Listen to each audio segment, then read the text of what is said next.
No shot lands that far, they laughed. A female sniper hit targets beyond 1,600 meters in battle. Wind moved differently in the mountains. It didn't flow in predictable patterns or gentle currents the way training manuals described. It twisted, collided with rock faces, dropped suddenly into valleys, then rose again without warning. Most shooters learned quickly that distance meant nothing if you couldn't read the air itself. High above a narrow combat zone carved between jagged ridges, a joint reconnaissance unit prepared for overwatch while Allied forces advanced below. Dust rolled upward from armored vehicles crawling through the valley like insects against stone. Enemy fighters controlled the surrounding elevations, turning every movement into a calculated risk. Sergeant Malik rested behind his scope, scanning distant terrain with practiced patience. Beside him, Corporal Jensen adjusted communication gear while complaining under his breath about command decisions. And several meters away, quietly assembling her rifle piece by piece, sat Staff Sergeant Elena Ward. She worked without urgency, aligning components with precise familiarity, each motion economical and deliberate. The rifle itself drew attention immediately. Long barrel, extended suppressor, custom optics calibrated for extreme range engagement. Jensen glanced over and smirked. "You planning to shoot satellites with that thing?" A few nearby soldiers chuckled. Ward didn't respond. She checked bolt movement, confirmed chamber alignment, then recorded environmental data onto a small wrist-mounted device. Malik shook his head. "Targets are under 900 meters today. That setup's overkill." Still no reply.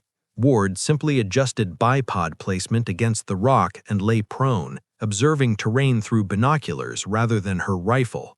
The team had heard rumors before deployment, a transfer from another command, limited records, exceptional evaluation scores, but combat zones ran on proof, not paperwork, and to most of them, extreme distance sniping sounded like exaggeration told in barrack stories. Below, radio chatter intensified. Patrol units reported enemy scouts positioning heavy weapons along upper ridge lines nearly impossible to reach from advancing ground forces. Air support remained delayed due to weather interference. Command needed overwatch suppression immediately or the convoy would be trapped in open terrain. Malik scanned coordinates transmitted through comms and frowned. "That's impossible." Jensen leaned closer to confirm numbers. "Range?" Malik hesitated before answering. 1,600 meters, maybe more depending on elevation shift. Laughter followed almost instantly. "No shot lands that far," Jensen said confidently. "Not in combat conditions." Ward finally spoke without lifting her gaze from the valley. "Wind drift?" Malik checked instruments. "Variable, 8 to 12 knots crosswind." She nodded once. "Temperature gradient?" "Dropping fast." Another small nod. Jensen shook his head. "You're not seriously considering." Ward slid behind her rifle, settling into position with calm certainty. The world seemed to narrow around her. Noise faded. Conversations blurred into background static. Through the scope, terrain expanded into mathematical precision. Distance, angle, atmospheric density, bullet drop measured not emotionally but scientifically. She adjusted elevation slowly. Click, click, click. Each movement accounted for gravity acting over more than a mile of travel. Jensen laughed again. "Even world records barely hit that clean." Ward exhaled gently. "Records are usually set on flat ground." Below, enemy fighters positioned launch equipment aimed directly at the advancing convoy.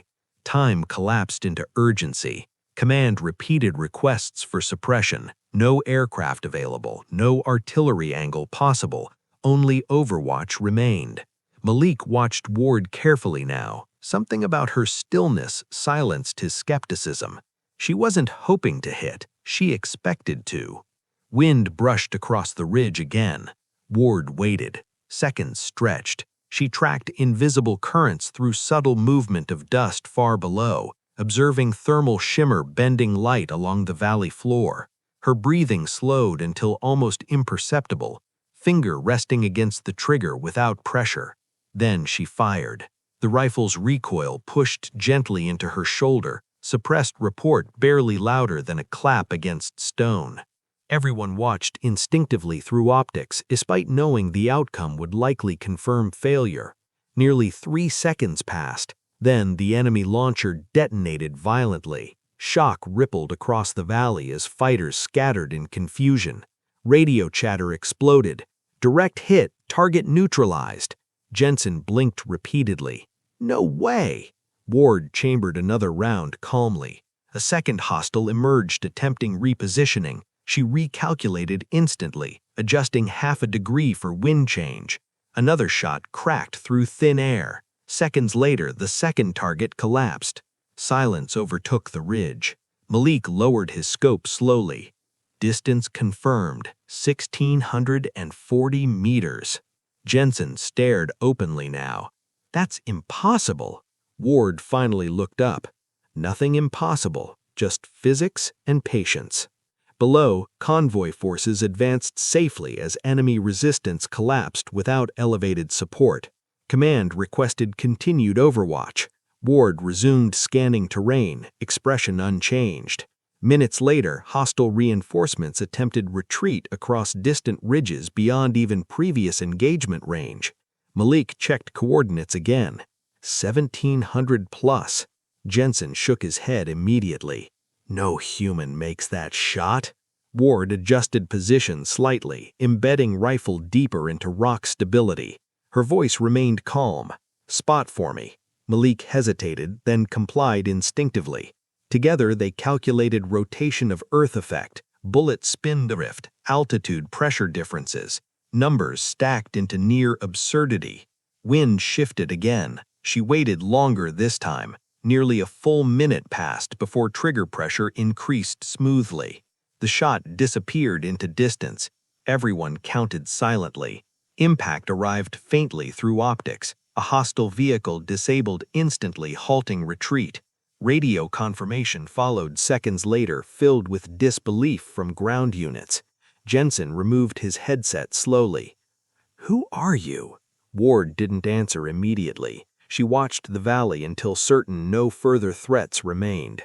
Finally, she said, "Someone who learned missing costs lives." Evening settled across the mountains as operations concluded successfully. Back at temporary base, word spread rapidly about the impossible shots witnessed that day.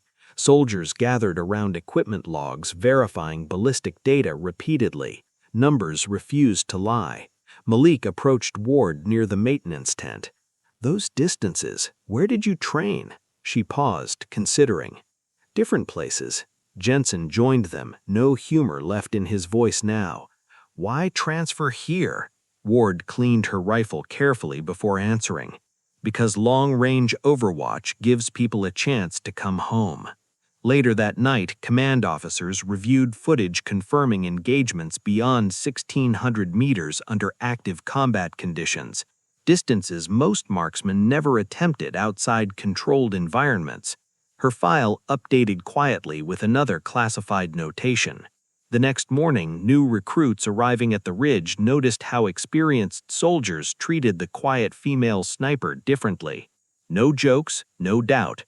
Only respect earned through results impossible to argue.